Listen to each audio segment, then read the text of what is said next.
Depuis la plus haute antiquité, l'homme a compris que les limons et la vase déposée par les fleuves étaient source de vie et de richesse. Cependant, ce monde amphibie, sans consistance, sorte de monstre maléfique qui aspire et absorbe irrémédiablement, a toujours suscité la peur, l'angoisse. Mais de quoi est-elle faite cette vase? D'un minéral de très petite taille qui joue le rôle principal, l'argile. Un acteur aux propriétés étranges. Issue de la dégradation des roches, l'argile est constituée de microscopiques millefeuilles, formés eux-mêmes par des empilements de couches d'aluminium et de silice.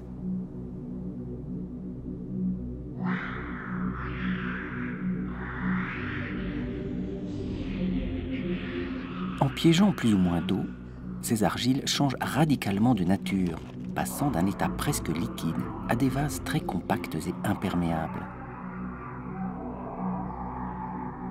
Mais aussi par les redoutables sables mouvants.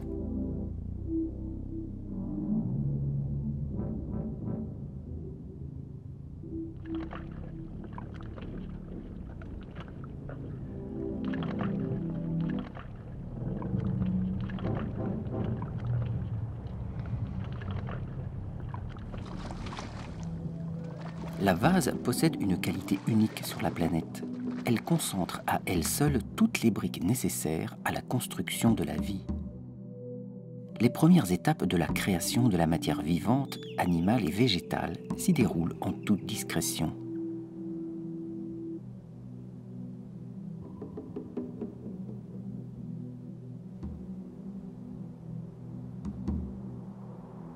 C'est donc logiquement là, au cœur de cette étrange interface mouvante entre les continents et les océans, que tout a sans doute commencé un jour, il y a plus de 4 milliards d'années.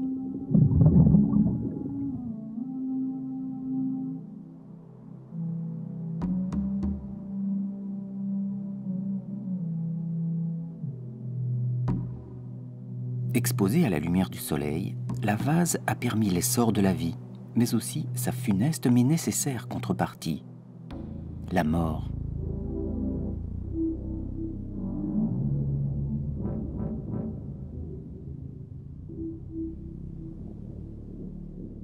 Depuis des millions d'années, chaque vie nourrit une vie et n'est ainsi qu'une étape dans la grande histoire en perpétuelle reconstruction du monde du vivant.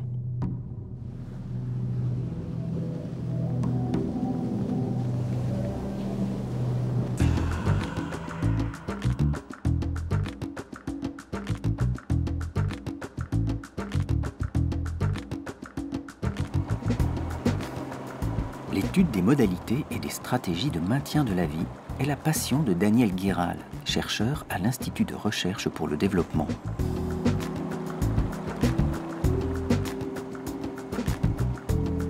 Daniel Guéral est spécialisé en écologie aquatique et très curieux de comprendre les modes de vie des communautés tant végétales qu'animales qui ont choisi comme cadre de vie, assez paradoxalement pour un regard humain, ces environnements contraignants et incertains.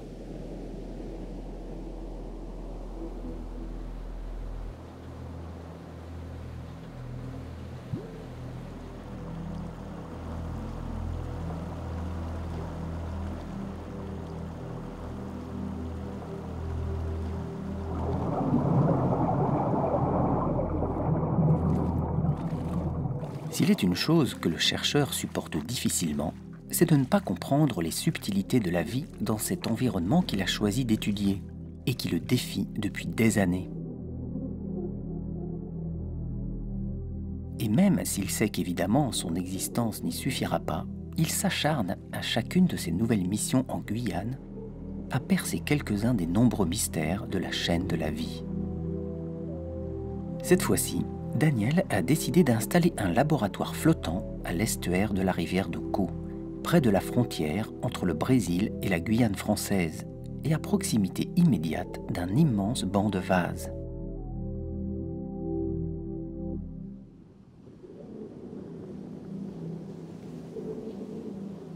Cette stratégie va lui permettre de réduire au minimum l'intervalle de temps entre le prélèvement et l'observation. Il espère ainsi découvrir les comportements des habitants étranges, mais très fragiles de la vase, qui lui donneront peut-être de nouvelles pistes de compréhension de la vie dans ces milieux si hostiles et pourtant si riches. Mais d'où vient-elle, cette vase? De ces fleuves de Guyane qui se jettent ici sur les côtes ouest de l'océan Atlantique et qui semblent recracher cette boue lourde pour la répandre sur des centaines de kilomètres? Non. Cette vase vient de loin, de beaucoup plus loin, de l'érosion lente mais inexorable d'un gigantesque massif montagneux, la cordillère des Andes, qui s'étend sur 7500 km le long de l'océan Pacifique et qui s'élève à près de 7000 mètres. La pluie, la neige et le gel intense érodent et dissolvent sans relâche la cordillère des Andes. À la fonte des neiges, le ruissellement déblaie ces débris alors devenus argile. Des dizaines de milliers de tonnes sont massivement déversées dans l'Amazone, transportées sur plus de 3000 km jusqu'à l'océan Atlantique. Repris par les courants océaniques, ils se déposent sur les côtes du nord du Brésil jusqu'au Venezuela.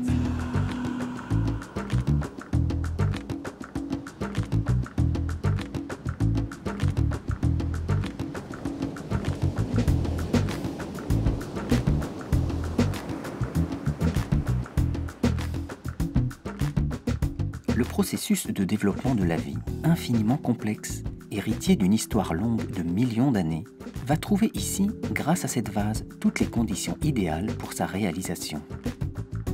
Mais quels sont les ingrédients requis? De l'énergie? Nous sommes exactement sous l'équateur. Le soleil est à la verticale toute l'année, avec comme seule ombre possible les nuages. De l'eau? Elle est ici sur les côtes de Guyane un mélange d'eau de pluie, d'eau apportée par les fleuves et d'eau de mer.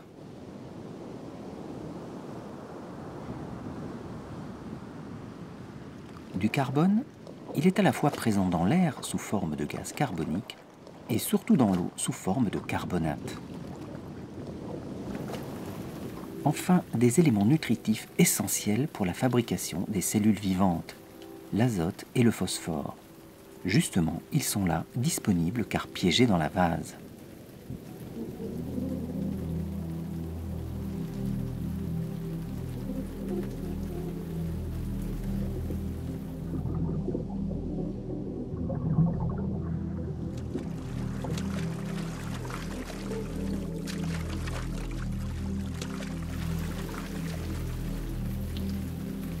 Mais alors, qui seront les premiers acteurs à exploiter et assembler toutes ces briques offertes en abondance par la vase? Seuls les organismes dotés de chlorophylle ont la capacité de transformer l'énergie solaire en énergie chimique. Ce sont ici, comme partout ailleurs pour les milieux aquatiques, des cellules microscopiques, les algues. Mais à cette différence près qu'ici, c'est dans la vase qu'elles vivent.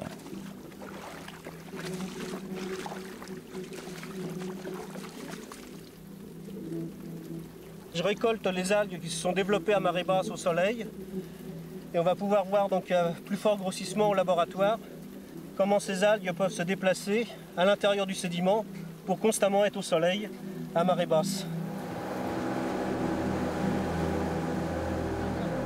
Mais pour cette première étape essentielle de photosynthèse, le temps est précieux et surtout compté.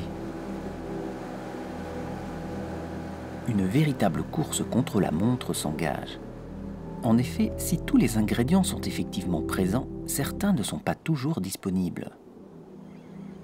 La nuit, pas de soleil, donc pas de possibilité d'assembler les briques pourtant présentes.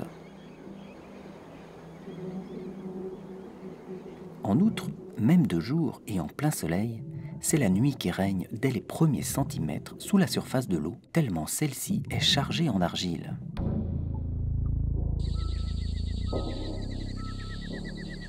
L'immense chance pour les algues de la vase, c'est la Lune. En tournant autour de la Terre, l'attraction due à sa masse attire vers elle les océans, provoquant un recul périodique de l'eau sur les côtes. C'est la marée.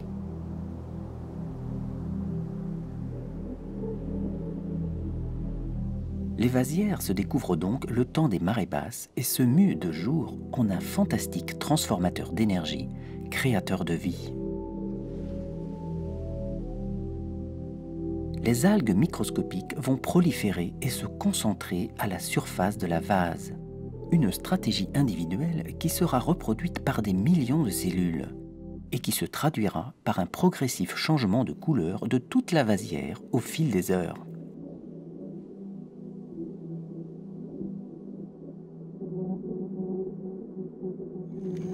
Ces algues, ce sont les diatomées. Elles seront les premières à synthétiser les glucides, véritables carburants de la vie, qui seront ensuite avidement exploités et réexploités par l'ensemble de la chaîne alimentaire. Mais le scientifique s'interroge. Comment font les diatomées pour lutter contre leur enfouissement dû à l'arrivée permanente de nouveaux dépôts de vase? Car les diatomées n'ont pas le choix. Il leur est absolument nécessaire de se hisser à la surface pour capter les rayons du soleil. Pas facile a priori pour de pauvres algues sans membres ni cervelle de trouver la solution. Elles ont tout d'abord opté pour une morphologie idéale pour se déplacer dans un milieu visqueux comme la vase. Elles ont une forme très allongée et peuvent ainsi glisser entre les microscopiques grains de vase. Soit, mais alors, avec quels moyens de propulsion? Surtout lorsque l'on est doté d'un squelette de silice totalement rigide. La stratégie du chercheur s'avère fructueuse. La possibilité d'observer les échantillons quelques minutes seulement après leur prélèvement lui permet de voir les diatomées vivantes se déplacer individuellement entre les grains d'argile. Surtout, il peut constater que ces migrations sont indépendantes de la circulation de l'eau. Il s'agit donc bien de déplacements volontaires et actifs dont la seule fonction ne peut être que la recherche de la lumière.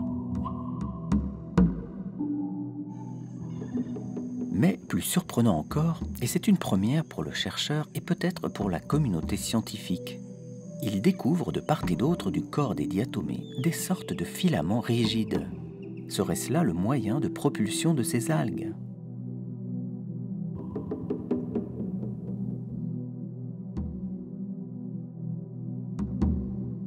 Daniel vient de percer un mystère qui débouche évidemment sur de nouvelles interrogations.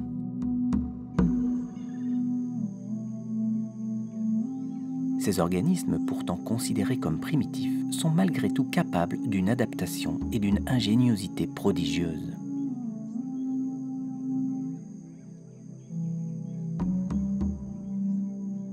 Une coque finement ouvragée constitue l'ossature des diatomées. Elle protège les chloroplastes, ces petits éléments colorés, car contenant de la chlorophylle.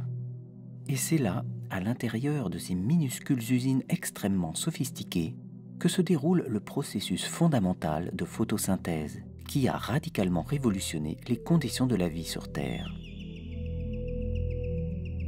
La chlorophylle a la capacité extraordinaire de capter l'énergie solaire pour produire du glucose à partir du gaz carbonique tout en libérant de l'oxygène.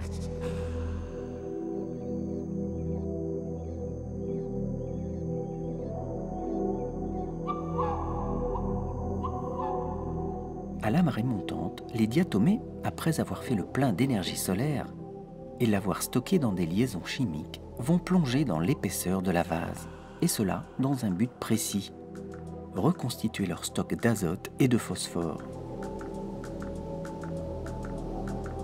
Avec ces briques et en consommant une partie de l'énergie accumulée, les diatomées vont poursuivre la fabrication de molécules essentielles à tous, mais qu'elles seules savent assembler.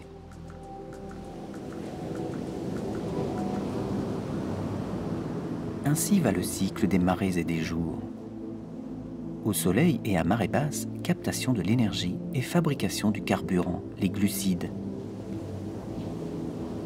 À l'obscurité et dans la vase, assemblage et construction des molécules de la vie, les protéines et les acides nucléiques.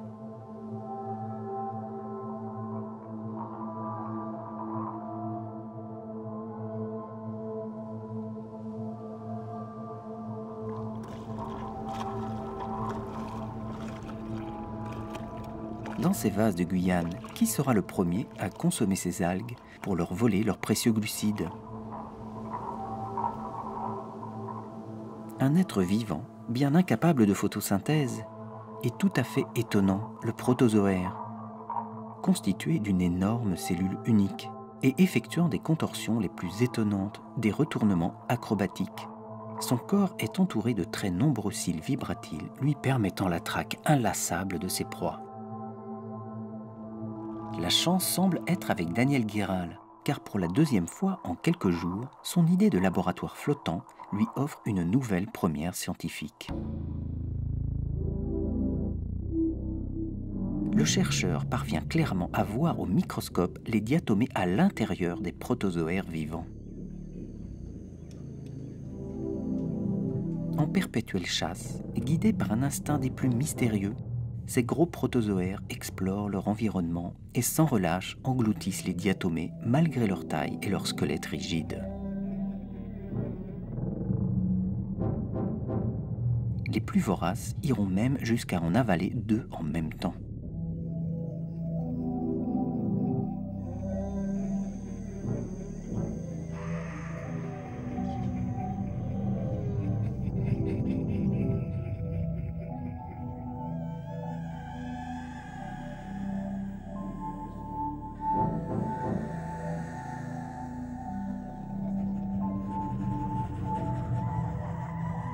Alors commence une lente digestion dont l'unique aboutissement est de s'approprier ces stocks d'énergie et ces molécules patiemment élaborées.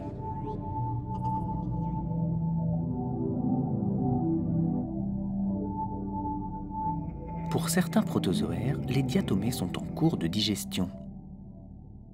Pour d'autres, tout a déjà été récupéré. Le squelette a été expulsé et après une très lente dissolution chimique, il rejoindra le stock de silice dissoute, permettant peut-être un jour la reconstruction d'une nouvelle diatomée.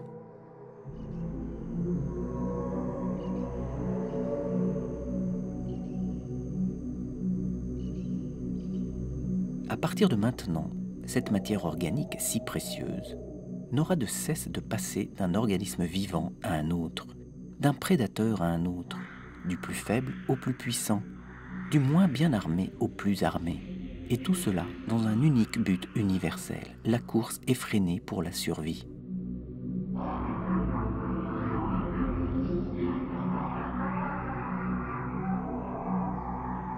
Cet impérieux souffle vital autorisera toutes les cruautés, mais aussi, quand on est faible ou moins bien armé, les stratégies et les ruses les plus inouïes pour tirer parti de la moindre des opportunités.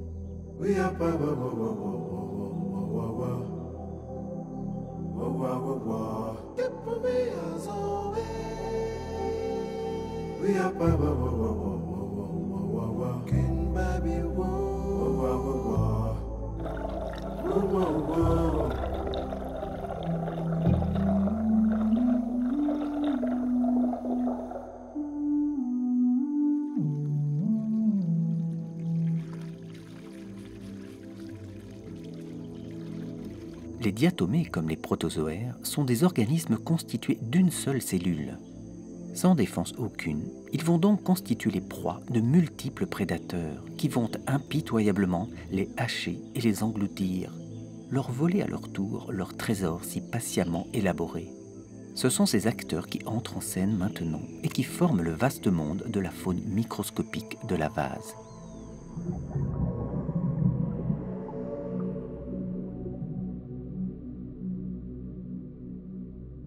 Ces nombreuses espèces vont coexister dans la pellicule de surface de la vase et seront dominées par des vers primitifs, les nématodes, et par diverses espèces de minuscules crevettes, le zooplancton. Et bien sûr, toutes ces espèces possèdent les mêmes adaptations morphologiques. Un corps fusiforme et compact adapté à un monde où les espaces libres pour se mouvoir sont très réduits. Ces convergences de différentes formes de la vie dans la vase ne sont bien sûr pas un hasard, mais une nécessité.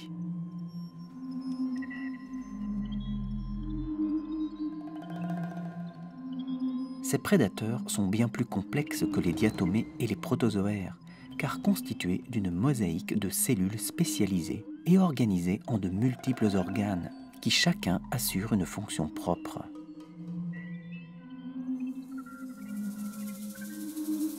Le succès individuel de ces cellules ne dépendra alors plus d'elles seules, mais de la réussite de l'organisme tout entier qu'elles constituent.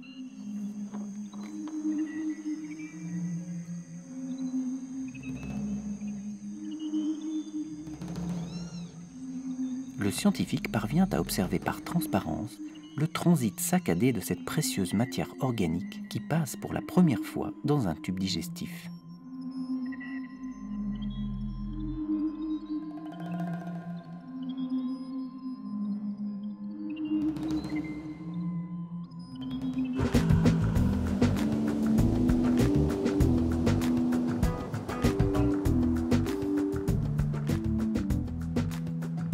Dans cette vase encore découverte par la marée et exposée au rayonnement solaire, une incroyable vie microscopique foisonne.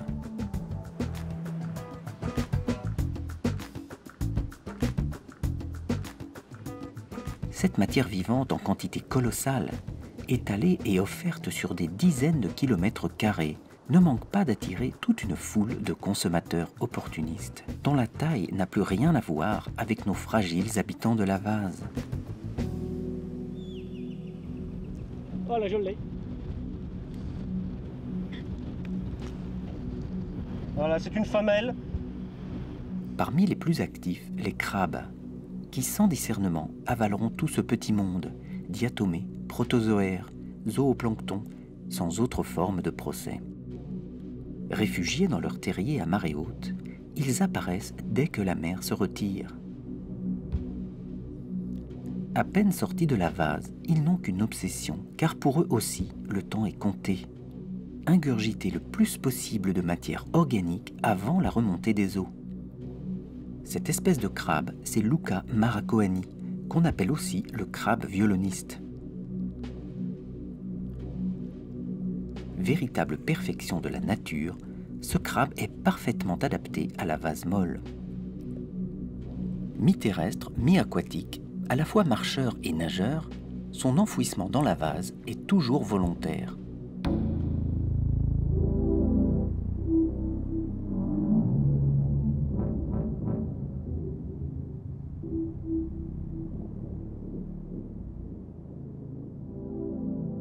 Les mâles sont dotés d'une énorme pince, portée soit à gauche, soit à droite, qu'ils utilisent comme un puissant outil de terrassement pour assurer l'entretien de leur terrier. Ce volumineux et encombrant organe a surtout une fonction sociale, marquer leur territoire et attirer les femelles.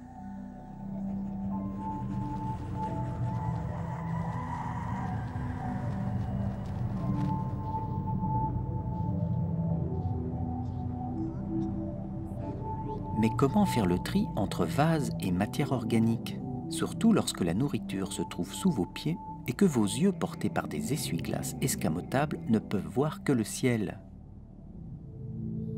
Pas le temps et impossible de trier avec les pattes ni de réfléchir. Il faut agir. Le crabe attrape en aveugle et à une vitesse folle toute la pellicule superficielle de la vase, là où se concentre la vie. Il avale tout et c'est dans sa bouche que le tri se fera. La matière organique est ingérée alors que l'argile est recrachée et roulée en petites boules sous sa bouche. Périodiquement, et avant qu'il ne soit gêné dans sa fébrile activité d'alimentation, il s'en déleste avec une agilité étonnante en la déposant sur la vase en une fraction de seconde.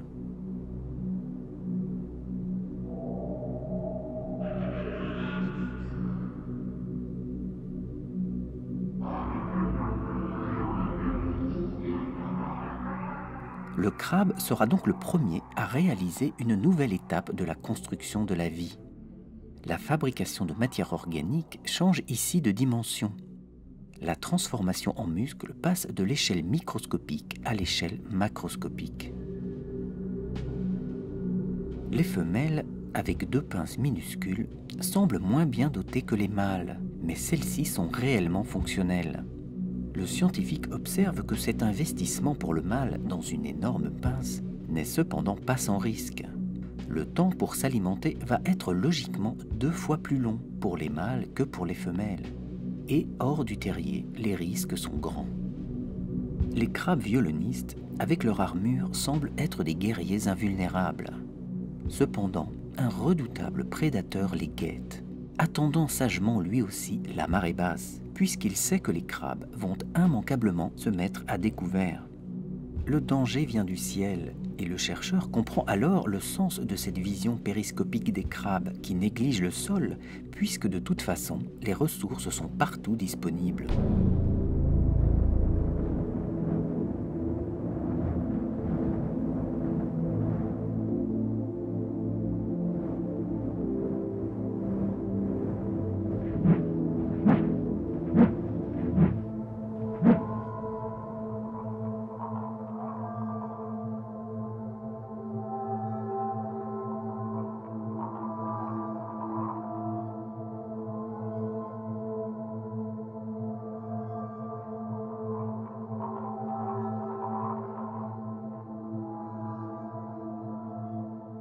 Sous le blindage, la chair du crabe est délicieuse. Même la pince qui faisait l'orgueil du mâle et qui représentait plus de la moitié du poids de son corps est engloutie.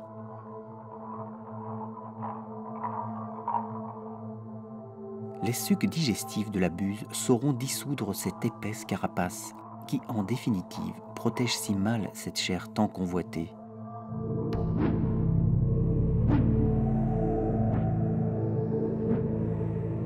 Grâce à l'énergie et aux acides aminés contenus dans la chair du crabe, cette buse synthétisera à son tour des fibres musculaires dont la puissance prodigieuse lui permettra de se soustraire à l'attraction terrestre.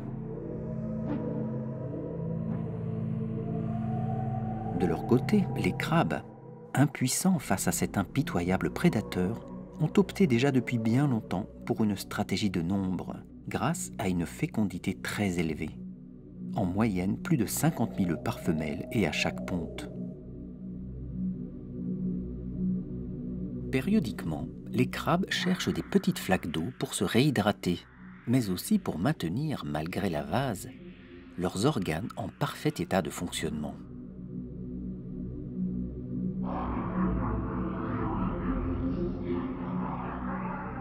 Après plusieurs heures d'alimentation, les crabes s'immobilisent dos au soleil, dans une attitude étonnante, d'autant plus que ce comportement les expose aux prédateurs. Pour le scientifique, il pourrait s'agir d'une sorte de paralysie due à leur trop longue respiration à l'air libre, qui entraînerait une tétanie de tous leurs muscles par accumulation d'acide lactique.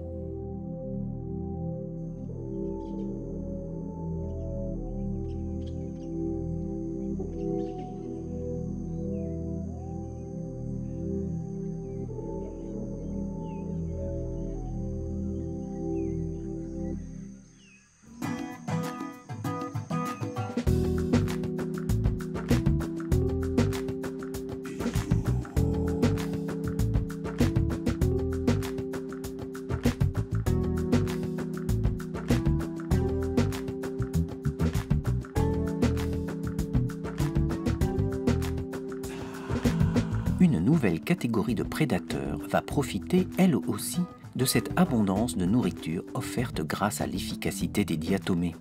Une catégorie plus esthétique, surtout bien visible cette fois pour un regard humain, et très adaptée à ce milieu, les oiseaux de vase. Et c'est là la vraie richesse apparente et évidente des vasières de Guyane. Une incroyable diversité ornithologique qui va des ibis rouges, aigrettes neigeuses, hérons tricolores, balbuzards, petits échassiers migrateurs, jusqu'aux très rares flamants roses.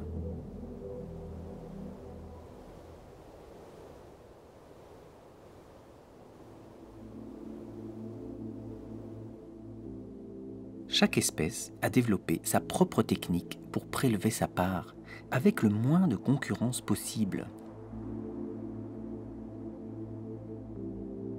Les fouisseurs aux longs doigts et longues pattes piochent avec leur bec courbé, un instrument idéal pour détecter les proies dans la vase molle.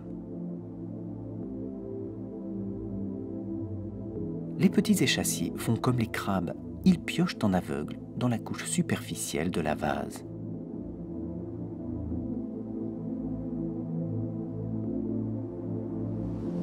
En se retirant, la marée a piégé une partie de ses visiteurs aquatiques, des petits poissons et des jeunes crevettes. Des imprudents qui n'ont pas su quitter la vasière suffisamment tôt et dont la vie s'arrêtera là, prématurément. Cette matière vivante engluée dans la vase ou piégée dans des poches d'eau ne sera pas perdue, mais permettra d'autres vies.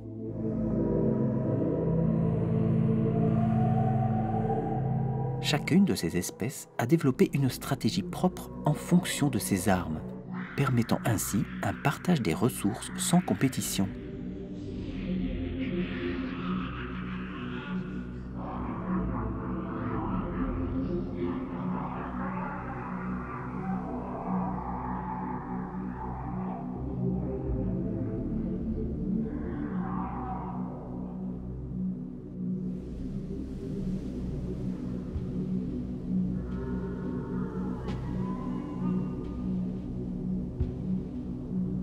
La vie de tous ces prédateurs est rythmée par l'imperturbable cycle des marées.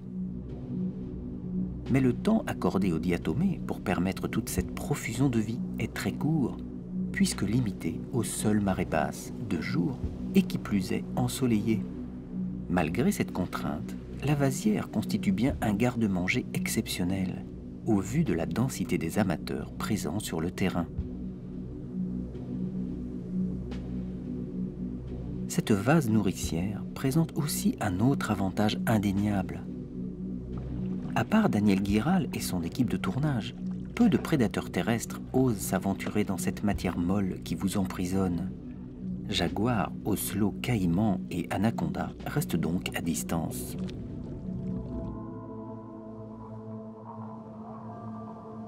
À la remontée de l'eau, le moindre centimètre carré aura été exploré. L'utilisation de la matière organique est optimale. Une mystérieuse alerte ancestrale sonne à la fin du festin.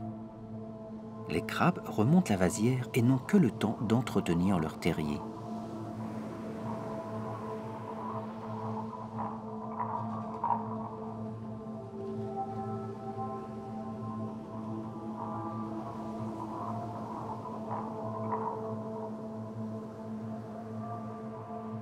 Puis, avec de la vase compacte et étanche, ils ferment la porte derrière eux pour aller assimiler tout ce qu'ils ont ingurgité au fond de leur terrier. Après l'accouplement, le mâle abandonnera son terrier à la femelle et pendant 2 semaines, celle-ci y restera murée le temps nécessaire à la maturation de ses œufs. Elle assurera ainsi l'avenir de l'espèce à l'abri de tous les prédateurs.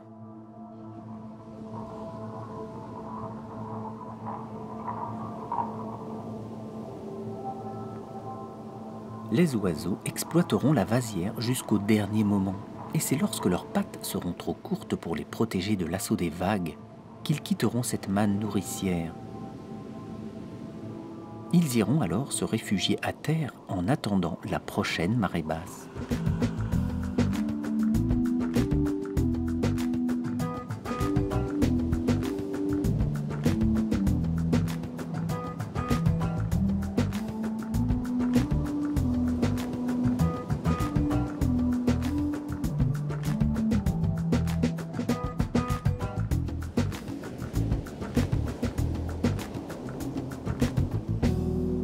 Dans cette ronde magnifique que la nature offre aux yeux d'un observateur averti, l'eau qui remonte avec la marée va offrir maintenant à 2 nouvelles populations l'opportunité de venir se rassasier à leur tour, les poissons et les crevettes.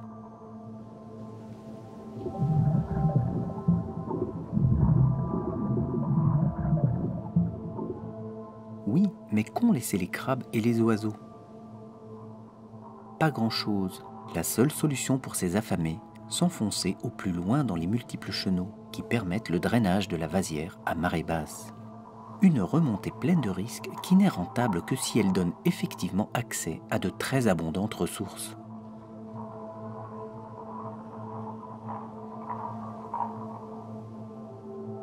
Les premiers à pénétrer dans la vasière avec la remontée de l'eau, ce sont de bien bizarres poissons idéalement adaptés à leur milieu de vie. Ce sont les anableps. En Guyane, on les appelle les gros yeux. par un brusque mouvement de la queue, ils devancent l'eau en se propulsant sur la vase. Leurs nageoires pattes leur donnent ensuite un avantage décisif par rapport aux autres compétiteurs aquatiques. Ils seront ainsi les premiers et pour un court moment les seuls à brouter l'ensemble des communautés vivant à la surface de la vase. Ces poissons extraordinaires amphibies déjouent la totalité des prédateurs grâce à des yeux qui leur permettent de voir simultanément sous l'eau et au-dessus. Ces yeux sont placés au sommet de la tête à la façon d'un périscope. Cette aigrette blanche le sait bien. Elle est tentée malgré tout, mais sans grande conviction.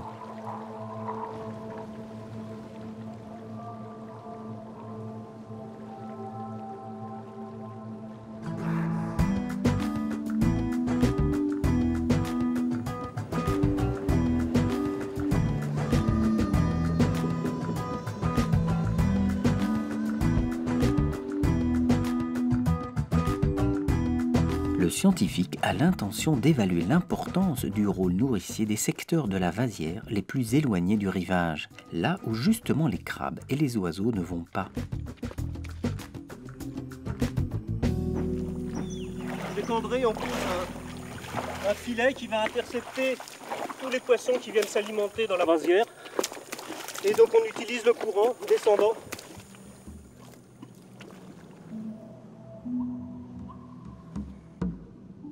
Pendant la marée haute, la mer est entrée à l'intérieur de la vasière, entraînant avec elle les poissons et les crevettes. Maintenant, alors que la mer redescend, tous ces poissons et crevettes doivent impérativement regagner l'océan. Cette fois, ils vont être capturés par le filet du scientifique.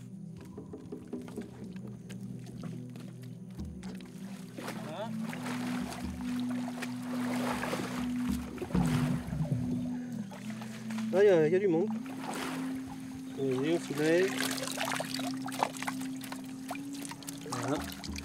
Tout ce qui est dans la nasse, c'est les poissons qui ont été capturés pendant les 2 dernières heures de marée descendante. Il y a l'air d'avoir beaucoup de juvéniles de poissons, ce qui est assez logique. Ces petits poissons adultes ou ces juvéniles vont ensuite servir de proie à tous les prédateurs, donc des poissons beaucoup plus gros, qui eux ne pénètrent pas dans ces vasières, mais attendent en fait les marées descendantes pour s'alimenter sur toute cette chair fraîche produite sur la vasière. Voilà. Au fond, il y a les crevettes. Donc, ils rentrent au stade larves et juvéniles dans les vasières. Et au stade adulte, ils repartent en mer où elles se reproduisent. Et donc, c'est l'une des fonctions très importantes des vasières, de servir de nourricerie à ces crevettes. Et sans vasière, toutes les belles crevettes adultes que l'on peut acheter n'existeraient pas et sont tout à fait liées à ce type de milieu. Avec le cycle des marées comme métronome, les ressources alimentaires de la vasière se partagent entre 2 communautés, les oiseaux et les crabes à marée basse, les alevins de poissons et les jeunes crevettes à marée haute.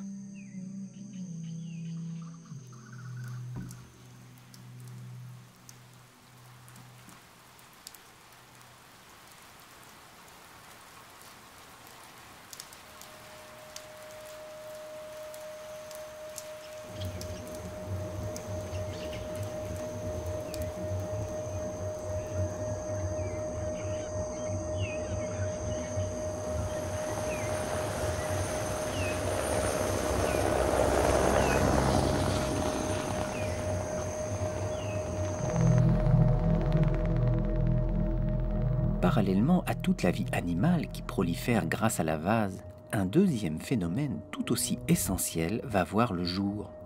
La colonisation par la forêt de ces nouveaux dépôts de sédiments amazoniens. Mais par quel mécanisme ?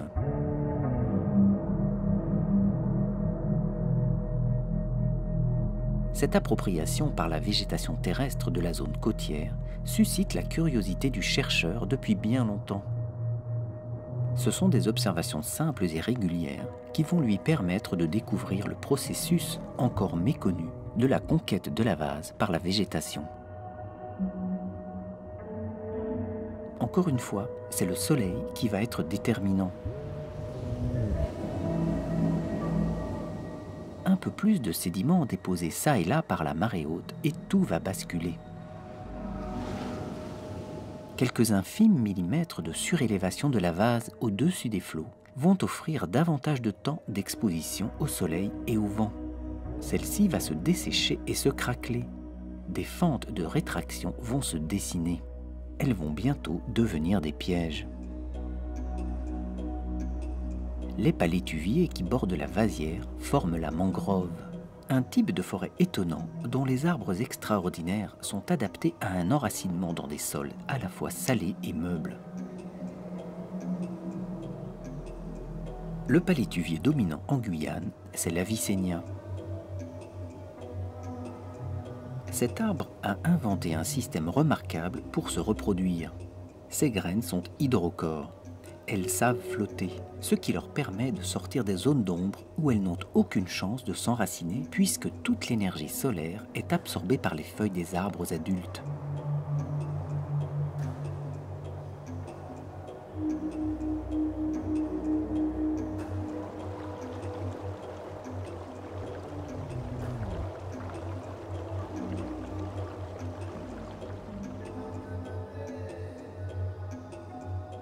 Ces graines vont être entraînées par la marée montante, puis exportées vers le large au cours de la marée descendante. Elles s'échoueront un peu plus loin sur les bancs de vase directement exposés au soleil. Il y a des milliers de graines d'Avicennia qui ont été produites par la mangrove adulte, sorties par la marée descendante. Et actuellement, dans cette phase de remontée de marée, on a des traits continus de graines qui sont transportés par le courant et qui vont se déposer sur la plage, dans des zones nues, où ces plantes vont pouvoir se développer, alors qu'à l'intérieur de la mangrove, sans lumière, ces graines ne peuvent pas du tout se développer. Elles seront encore reprises et ainsi de suite dans une sorte de va-et-vient. Toutes, non, presque toutes. Quelques-unes vont être définitivement piégées par ces fentes de rétraction, alors que toutes les autres seront progressivement dégradées. Les quelques graines ainsi capturées vont se retrouver dans des conditions idéales de germination. Du soleil, donc de l'énergie, mais aussi de la matière organique, elle aussi piégée dans les fentes de rétraction.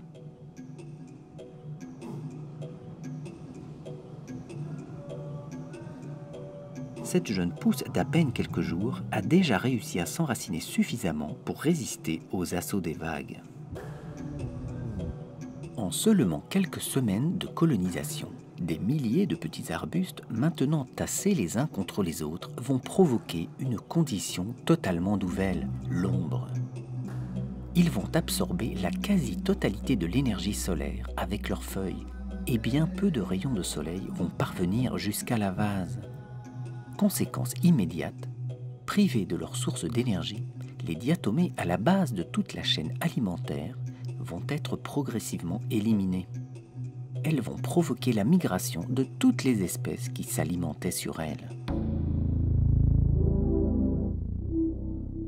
La vie quitte petit à petit la vase, alors qu'avant l'apparition de tous ces arbres, elle y foisonnait. De plus, cette vase ne contient que très peu d'oxygène, car elle est composée d'argile totalement étanche. Aucun échange n'est possible avec l'air. Pour compenser ce manque, l'Avicennia a fait pousser depuis ses racines des excroissances qui vont lui permettre de capturer l'oxygène de l'air à la façon d'un tuba de plongeur, les pneumatophores. Il en pousse partout.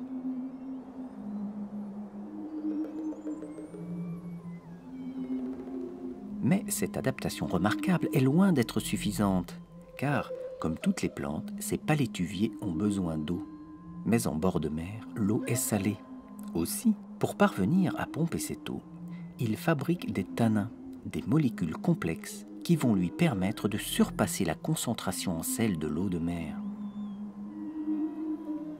Mais en pompant cette eau, la salinité de la sève de l'Avicennia est tellement élevée qu'elle devrait être toxique même pour lui. L'arbre a développé une parade simple en apparence, mais extrêmement sophistiquée. ces feuilles. On voit très bien ces cristaux translucides. Hein, ça a le goût de sel, hein, c'est du chlore de sodium.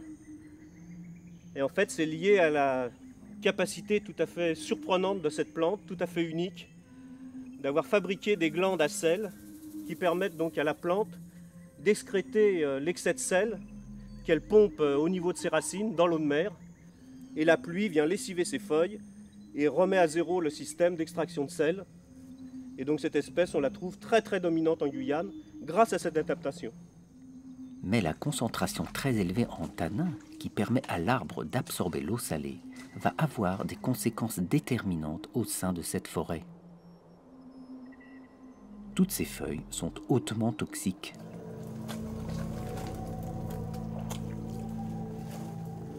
Justement, un fait étrange saute aux yeux du chercheur. Toutes ces feuilles toxiques, il n'y en a quasiment pas au pied des arbres, ce qui est plutôt surprenant dans une forêt. La densité des arbres, très importante, et les innombrables pneumatophores devraient empêcher les feuilles de quitter la mangrove avec la marée descendante. Et pourtant, jamais le scientifique n'a observé de grandes quantités de feuilles sur les vasières. L'explication doit forcément se trouver ailleurs.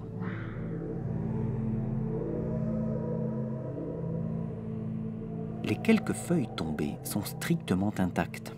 Logique, puisqu'elles sont empoisonnées. Aucune bactérie, champignon ou insecte, et à de plus fortes raisons mammifères, ne se hasarde à les consommer. Dans cette forêt de palétuviers, pas de vie apparente, seul le bruit du vent dans les feuilles. Alors que dans la vase, à quelques mètres seulement, grouillent encore et toujours les crabes et les oiseaux par milliers. La vie animale s'arrêterait-elle ici brutalement ? Mais n'y a-t-il vraiment aucune vie ? Si, voici un crabe, le crabe Ucides cordatus, beaucoup plus imposant que son voisin violoniste. Mais ce crabe serait-il inconscient? Va-t-il s'empoisonner avec cette feuille qu'il transporte? Ce crabe profite visiblement de la marée basse pour faire ses provisions de feuilles de palétuvier. Les mangerait-il sans précaution? Daniel décide alors d'explorer un terrier avec un endoscope afin de comprendre ce comportement qui le laisse perplexe. Voilà. Tout droit. Et tu le vois là? Ouais, je vois Ça très y est, bien. on voit la pince. Rien. On voit la pince. Vas-y. Ouais, tout droit, longe. On va essayer de lui voler sa Oui. feuille. Je vais Fonce. passer au-dessus de la carapace.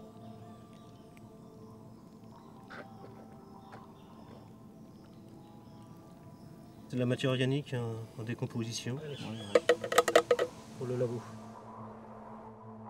L'observation du scientifique au microscope lui donne la solution. En fait, ce n'est pas la feuille que mange le crabe, mais les champignons et les bactéries qui se sont développés dessus. En enfouissant les feuilles dans son terrier, le crabe Ucides attend patiemment que celles-ci soient décomposées.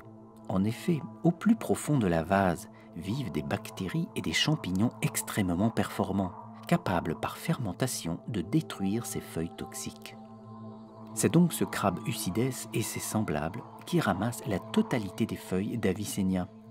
Cet inlassable enfouissement de matière végétale permet à la mangrove d'augmenter progressivement sa richesse en azote et en phosphore.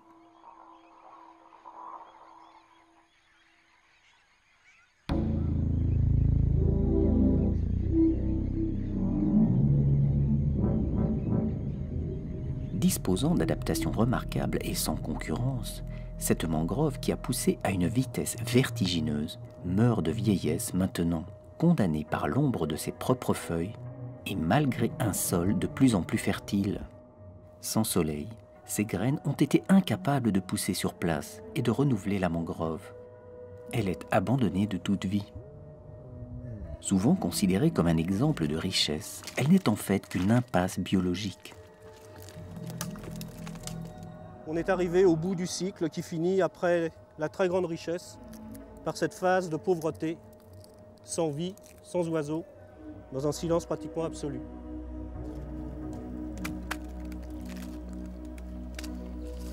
C'est la fin. Ces milliers de tonnes de cellulose dont personne ne veut seront progressivement enfouies dans la vase. Dans des millions d'années, de cette matière organique fossilisée, jailliront peut-être de nouveaux puits de pétrole. Mais en attendant, la vase aura parfaitement joué son rôle, un rôle déterminant dans la création de la vie.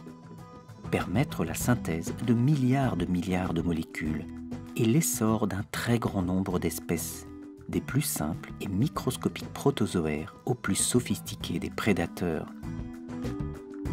Un processus commencé il y a plus de 4 milliards d'années et qui se poursuit encore aujourd'hui sous nos yeux.